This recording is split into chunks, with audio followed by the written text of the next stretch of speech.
সেটা তো হয় না। তারা তো তাদের কর্মের মাধ্যমেই গুণীজন হয়েছেন, তাই তাদের একটু সংবর্ধনা দেওয়ার জন্যই অনুষ্ঠান। গান শুনবো এরপরে। এবার আমরা একটু মনোজ বাবুর মুখ থেকে কিছু শুনে নেব।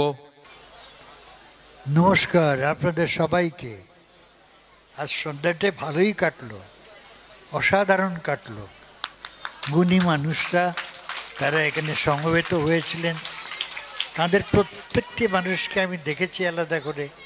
তারা খুব প্রফুল্ল চিত্তে বাড়ি যাবেন, খুব আনন্দ পেয়েছেন তারা প্রত্যেকেই। প্রবীণ শিক্ষক থেকে নবীন ছাত্ররা পর্যন্ত সবাই খুব আনন্দ এবং কৃতার্থ হওয়ার জন্যে তারা নিশ্চয়ই এই স্কুলকে, এই প্রতিষ্ঠানকে মনে রাখবেন, বহুকাল মনে রাখবেন। এই উৎসবটা কিছু ছোট হয়নি, মানে সব দিক দিয়ে বড়। প্রবীণ মাস্টারমশাইরা এসছেন, তারা প্রত্যেকেই এসছেন, এবং আমি বসে বসে তো দেখছি, আমার কখনোই মনে হয়নি যে একজনও লুকিয়ে চুরিয়ে অন্যরকম কিছু মনোভাব ব্যক্ত করছেন। মানে তারা এতখানি জেনুইন, তারা যতটুকু কথা বলেছেন প্রত্যেকটি কথা তাদের বিবেচনাপ্রসূত, ভেবে চিনতে কথাগুলো বলেছেন। সেটাই খুব আনন্দের, খুব আনন্দের। কেউ বলার জন্যে বলেননি, সবাই অনুভব করে বুঝে সুঝে বলেছেন, এবং সেখানে তারা দেখাতে পেরেছেন এবং সেই সাহস তারা দেখিয়েছেন যে এই জায়গাটার নাম কি? পানপাড়া। এই গ্রাম পানপাড়ার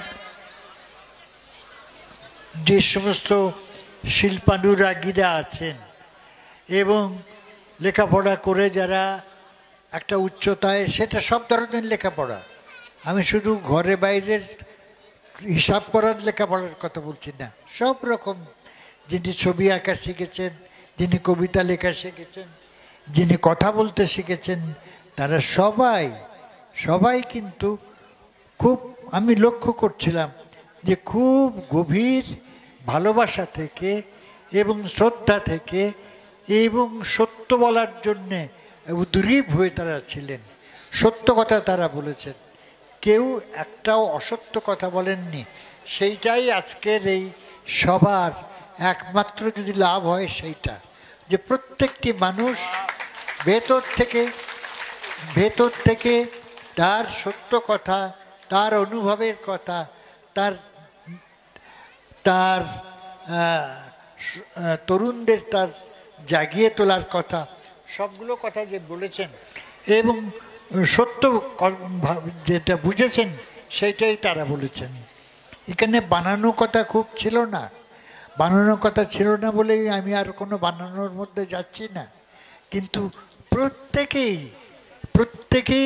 যে ভেতর থেকে তার সত্য কথাটা এবং সত্য অনুভবটাকে প্রকাশ করতে পারেন, এটা বড় কম কথা নয়।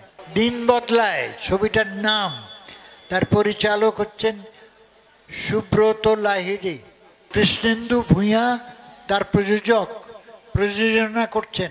তাঁরই টাকা পয়সা, শক্তি, ক্ষমতা এবং তার আগ্রহে, উদ্দীপনায় এই ছবিটা তৈরি হচ্ছে। আর এতগুলো মানুষ তারা যে এখানে বসে থেকেছেন, এখানে এখনও বসে আছেন, বয়স্করা যে সেটাকে সাদরে অভ্যর্থনা জানাচ্ছেন, এটা জেনে বুঝে আমার সত্যিই খুব ভালো লাগছে যে তরুণদের উৎসাহ দেওয়ার জন্যে একটা গ্রামকে তার স্বাভাবিক চেহারা থেকে অনেক উঁচুতে উত্তোলিত করে তোলা, এটা বড় কম কথা নয়। এবং এইটার জন্যেই আপনাদের গ্রামের আলাদা করে একটা উৎসব করাই উচিত, এই মজাটা রাখা উচিত যে গ্রাম তার নিজের উদ্যোগে, এই গ্রাম, এই সব ছেলেরা তাদের নিজেদের উদ্যোগে এই কাজগুলো করেছেন, এই কাজগুলো করতে চলেছেন। এ সবটা জেনে আপনাদের খুব খুব খুব আনন্দ করা উচিত। এবং তখন আমাদের ডাকবেন, আমি আবার আসবো, দেখে যাব। আমার ওই কত ছবি করেছি সেই সব কথা মনে নেই আমার, আর মনে রাখিও না ওগুলো। আমি শুধু আমার নিজের নাটকের যেখানে করেছিলাম সেইটাটুকু আপনাদের বলছি। সেটা হচ্ছে বাঞ্ছারামের বাগান। ওটা তো আমার নাটক ছিল, কাজেই আমার সব সংলাপগুলো মুখস্থই আছে, সবার সব সংলাপ। তার একটা জায়গা বলছি, শেষের জায়গাটা বলছি। একটা কথা বলি কর্তা, আমি মরতে পারবো না। নাতিটার পরে আমার বড্ড মায়া পুড়ে গেছে। তারে আমি নাড়ি কেটে ধরাই এনেছি, তারে আমি ভাষায় যাই কি করে, আমি আর মরতে পারবো না।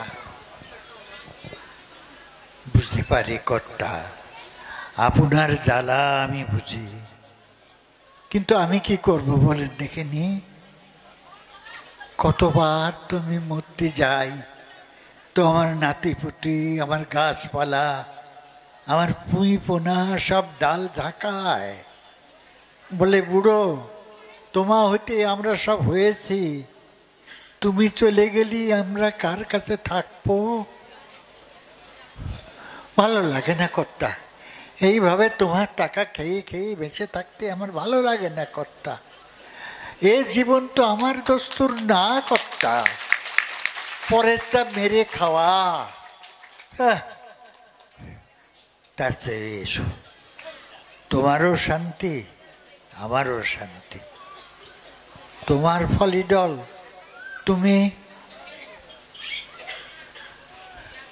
ভালো লাগে না কর্তা, কথা বলতে জিভ সরে না।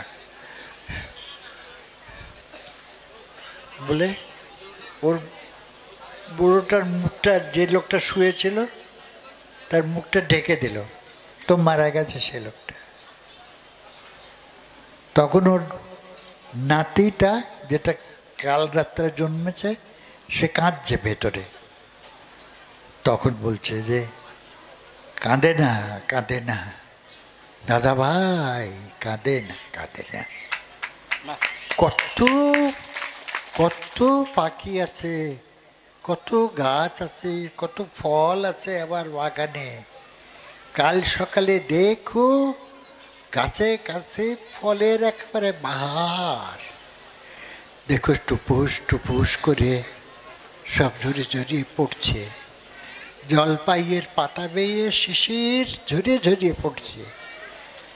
সব তোমারে দিয়ে যাব ও দাদা, তোমার জন্যই তো সাজাইয়ে রেখেছি গো। হ্যাঁ হ্যাঁ।